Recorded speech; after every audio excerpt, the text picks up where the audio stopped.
Hello, friends. If you like my video, please don't forget to like and subscribe. Until I start telling the story, I will smoke a cigar.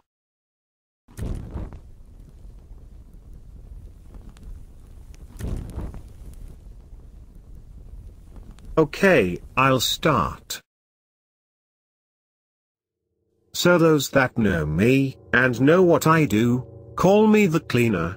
I'm what you might call a bounty hunter, except I deal with very special cases, stuff that nobody else can really handle. I seek out the filth, the otherworldly beings, even what you might think is supernatural, and I terminate it. I don't discriminate, I don't hesitate, I just squeeze the trigger. I'm not open for hire, I only take contracts from one person. And no, I can't bring you into the fold. It's something you're born into, and there's only ever a handful of us alive at a time. I can't go too far into the details, but I am allowed to say this. It all starts with a slip of paper, usually an envelope in the mail.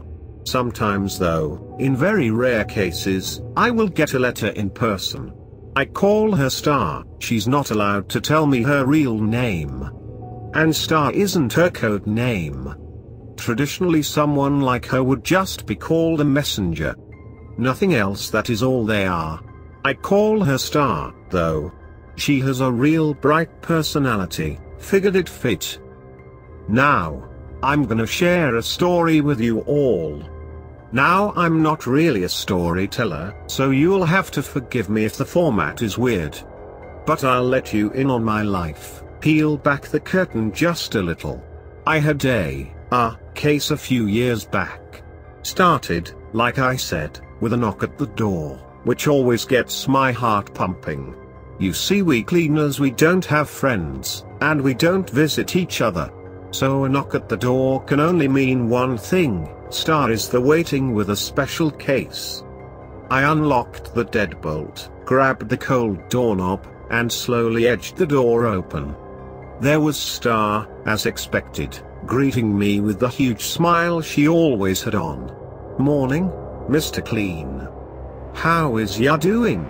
she asked politely, moving her bangs out of her eyes.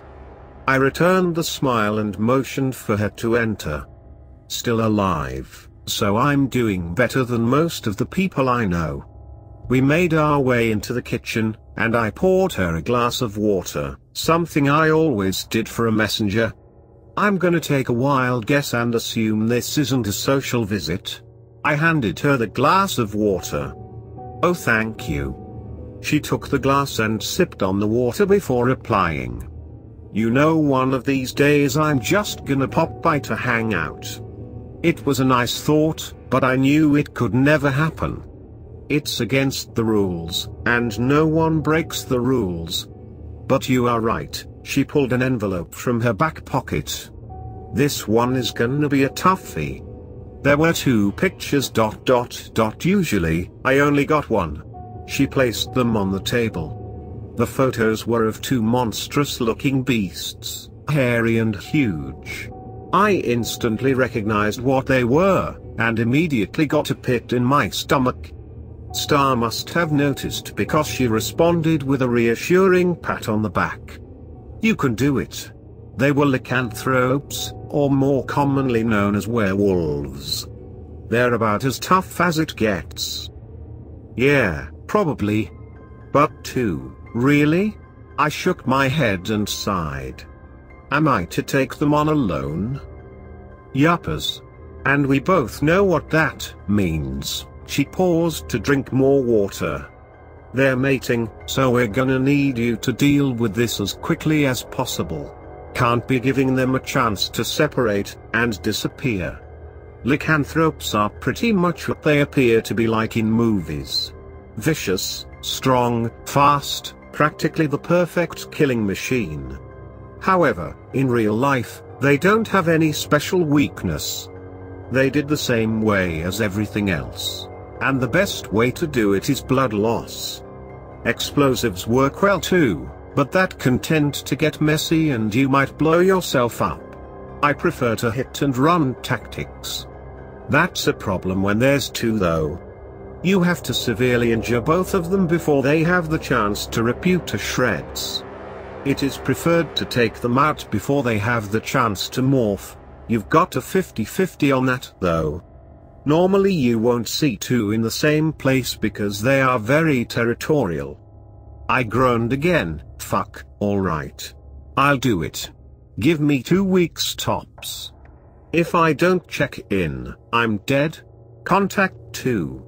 If that happens, she can take over the case. I doubt it'll come to that. Star always confident in my abilities. You always come out on top, one way or another. I snickered. Yeah? Well, just give me the details. The sooner I plan this suicide mission, the better. I was awarded a laugh from Star. Yes, sir. So here what we got. So of course, I can't actually go into the details of the locations and the contacts we used in the area. All I can say is that the events went down in a town in the States. I'm sure the more curious of you will try to search for news reports and whatnot, but I promise you that you're not going to find anything. Any shred of evidence that was there is gone. My family has been doing this for a very long time. We're a lot better at this than you are. You will find nothing. Now when a cleaner goes looking for information, there's really only one thing that can give you reliable facts: an imp.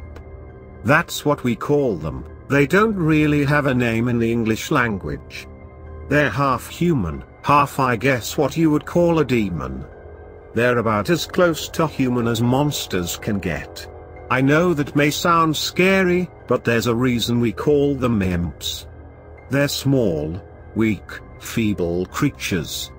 The only thing they have going for them is their longevity, pretty much immortal. And only a handful of them is still living. So being that they pose no threat, we don't put them on the kill list. Imps are good for one thing, and one thing only: information gathering. Ins and outs, they know it all. And for a price, they'll tell you everything you need to know. So when I arrived at the small town, I arranged a meeting with the local imp, via my contacts. Naturally, he wanted to meet in a public place. The otherworldly aren't really trusting of us cleaners. It was the middle of the day when we met. I spotted him sitting on the bench, right in the middle of the park. To the average passerby, he might have just looked like a small odd-looking middle-aged man, not worth more than 2 looks. I instantly noted the signs, however. Pointed left ear, hunched posture, one red eye, and one blue. Imps all have the same disfigurements. They can easily blend in with contacts and whatnot though. You might have even met one before without knowing it. I plopped down next to him. Mind if we cut to the chase, imp? The imp grunted and turned to face me, his thick brows already furrowed. You're all the same, you're cleaners. Been dealing with you lot for over a century, always impatient. Never enough time to chat, eh? He sighed deeply, obviously not wanting to be there. I shrugged my shoulders. Sorry if I don't stop to ask you about the weather. I've got a job to do, and neither of us gets paid by the hour. Now tell me about the doggies. The imp looked at me, eyebrows still furrowed, notably displeased with my response. Well, treating them like dogs will definitely get you 6 feet under. I didn't respond, silently encouraging him to continue. There's 2 of them. They're young, early maybe mid-20s. They're gonna be strong, but you've got the upper hand with experience, I would think. He paused as a mother and her rather chubby kid passed by. 3 victims so far, but they were all human. So they won't be ready for something like you. He scratched his hairy chin and looked at me with his mismatched eyes. The female's name is Karen. The other Brandon. And where are Karen and Brandon staying? I inquired. There's a lodge in the woods, east all the way at the back. They're on private property. They stay there on the weekends. He rubbed his eyes and yawned. Are we done yet? I need a nap. Last question. Why haven't they been caught yet? There's a lot of missing people. The imp was quick to respond. They only take homeless people that won't be missed. And before I could ask anything else, he was up on his feet hobbling away. Good luck, cleaner. You're gonna need it. Can't say that I'll miss you if you die. He cackled as he walked away. Charming creatures. He was right, I'd need all their luck. Killing one werewolf is difficult, killing two approaches impossible. You have to plan, weigh the risks heavily and hope it all goes smooth. And it has to go smooth. Bearing that in mind, I rested up, got familiar with the terrain, and eventually I found myself hiking through the thickest parts of the forest a few days later. It was dark, not a single hint of moonlight was able to push its way through the thick canopy. I had decided that it would be better to take them out after daylight hours. By then, they would have their next victim already and the feast would already be underway. Werewolves are emotional creatures, so I could only hope they were caught up in the ritual. Pitiful that I had to let a civilian die in the process. Not all hunts are without collateral damage. I reassured myself. Took about half an hour of wading through the thick trees, before I started approaching a clearing. I could see the small cabin in the distance. At first glance, it was quite homely looking. Wooden walls, a fireplace smoking, even a sign that said welcome. There was one thing that did break the illusion, however. The screams, the bone-chilling screams of a man whose flesh was being peeled from his bones. I could see him, laying on a table, arms and legs strapped down, a man and a woman standing over him. The man had a large blade and was slicing through his skin like it was butter. They were chanting in an old language, one that doesn't have a name. Their voices were ... guttural, and a deeper pitch than humans was possible of making. It was the mating ceremony. They play the victim alive, eat the skin, drain the blood into buckets, and then smear themselves in the blood. It was a sick and twisted ritual, and I didn't give them the chance to finish it. I looked down the iron sights of my rifle, picking my first target, the male, Brandon. The first shot ripped through the forest until it found its mark. The bullet tore through the man's chest, stopping his heart in an instant. Blood spattered on the ground as he slumped to his knees and fell to his face. Karen reacted almost instantaneously and dashed behind the trees to the right of the house. I expected that though. Werewolf reflexes were remarkable even when in human form. I already knew what would happen next. She would change ... become the monster I was sent to kill. The werewolf transformation is a slow, excruciatingly painful process. So I've heard at least. Bones grow and break to morph the body into a massive beast.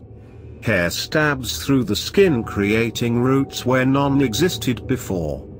Their teeth all fall out one by one and are replaced by vicious fangs. Finger and toenails are pushed out, and in their place, only sharp bones remain, twice as long, strong and sharp. Close quarter combat against them is, well, a terrible idea.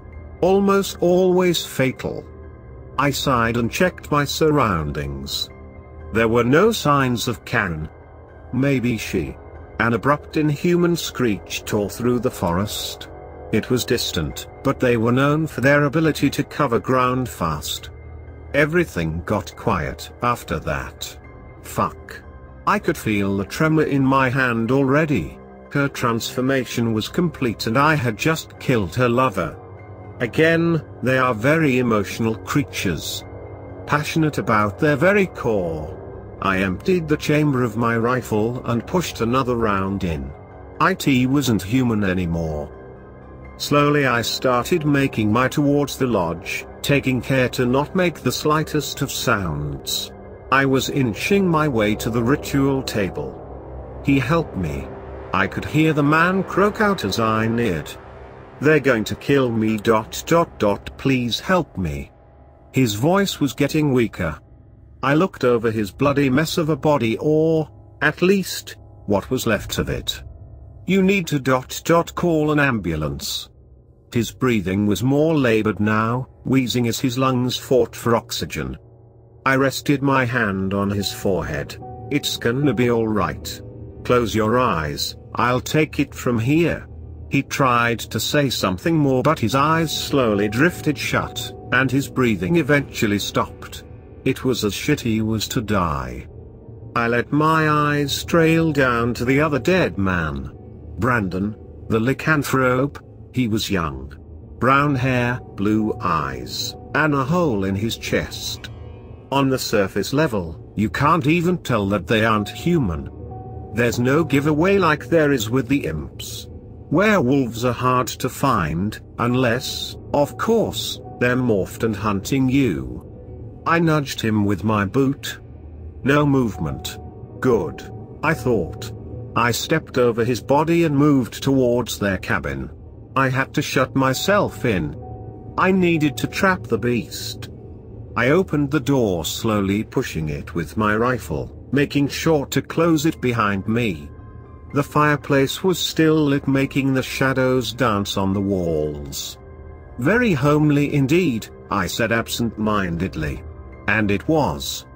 There wasn't much to it, but it was nice. A sofa and recliner by the fire, a kitchen past that, no TV though. I looked back at the dead body outside. I guess they've got other interest. There were paintings on the walls. Mostly of wolves and the such. Brandon's signature was on a few of them. Guess he was a painter when he wasn't busy being a werewolf. Another screech tore through the forest, much closer this time. It was stalking the tree line, deciding how to attack. I snapped back to the task at hand. Right. Best get to it then. I needed to immobilize the beast. I smiled as I dropped my duffel bag to the floor, and set aside 2 large bear traps. Even a lycanthrope can't ignore steel teeth biting into its bones. I placed one by the door, maybe 5 feet away, and one by the window next to the fireplace. This ought to do. I waited, and I waited. 3 hours went by before I heard it again. The beast was smart to wait that long. I was tired and the recliner was definitely helping me to fall asleep, especially with the warmth of the fire. However, the second I heard it, my adrenaline kicked into overdrive. It was circling the house, heavy footfalls making solid thuds. It made no attempt to hide its presence, growling every other breath. Werewolves were masters at stalking their prey. You can only hear them when they want you to. It's no wonder she was able to get to the house without me noticing. She wanted me intimidated, and I was.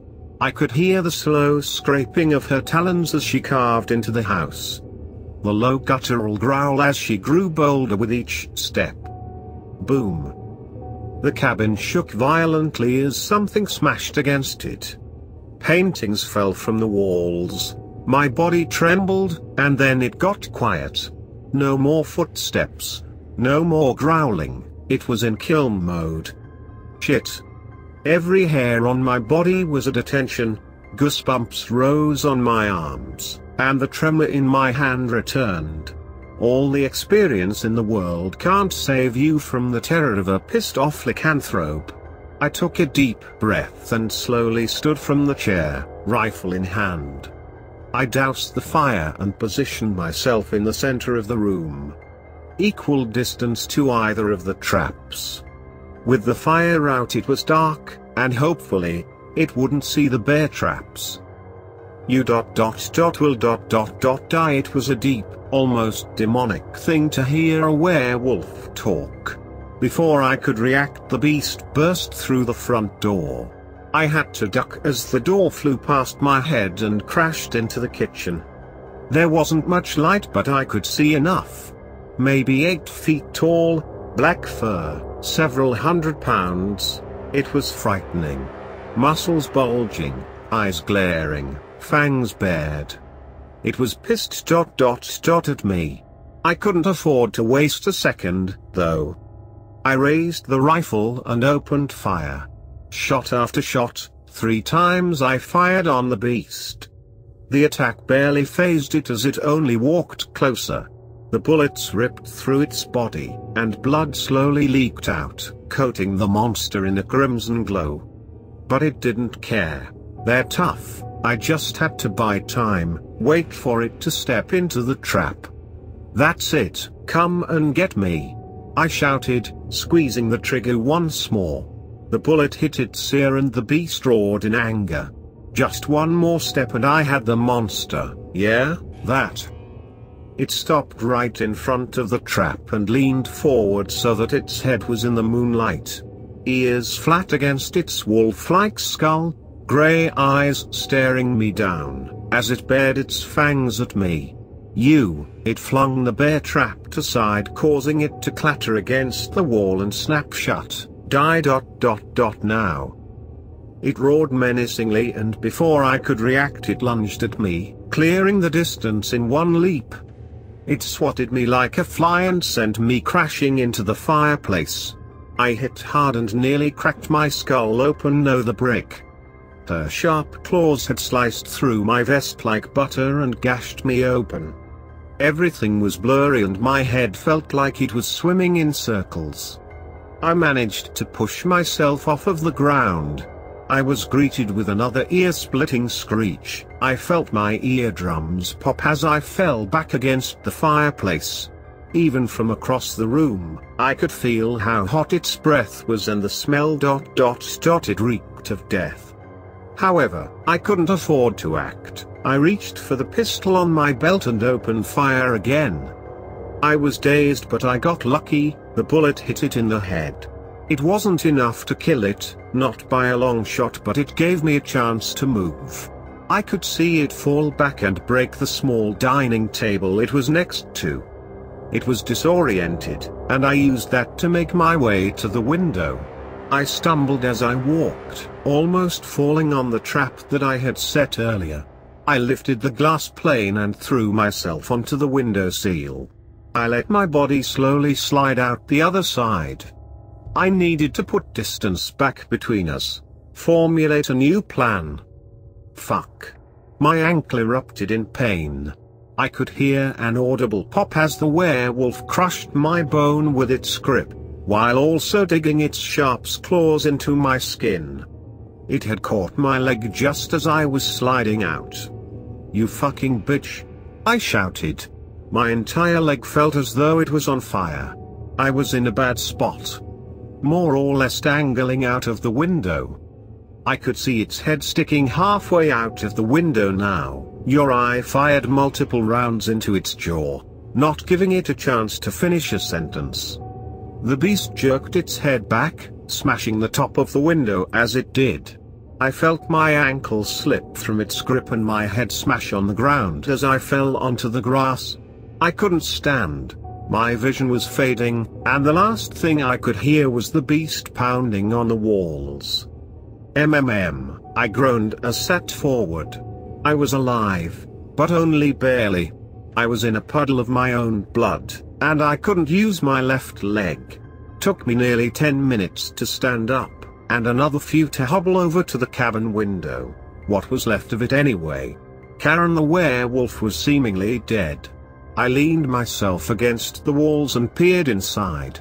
From what I could see, it looked as though the beast had bled out. Several bullet wounds, a bear trap still clamped on its ankle. Guess you stepped on it right before you snatched my leg.